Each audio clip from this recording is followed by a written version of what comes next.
বরুণ, আজকে চল নদীতে গিয়ে মাছ ধরি। ঠিক আছে, তবে আকাশের অবস্থা খুব একটা ভালো না। আমি মাঝ নদীতে যাচ্ছি, সেখানে বড় মাছ পাবো। সাবধানে যাস, আমি তীরেই থাকবো। তুই ভয় পাস, আমি গিয়ে দেখাই।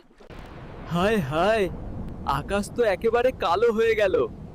ঝড় আসতে পারে নাকি? ওরে বাবা, নৌকাটা তো ডুবেই যাচ্ছে। বরুণ, আমাকে বাঁচা। ধৈর্য ধর ভাই, বাঁশটা ধর শক্ত করে। বেঁচে গেলাম, তুই না থাকলে আজ শেষ হয়ে যেতাম।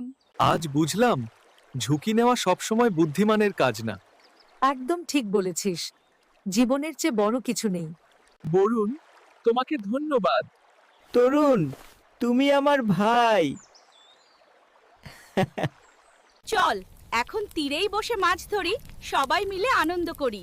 হ্যাঁ, বন্ধুত্ব আর নিরাপত্তাই আসল আনন্দ।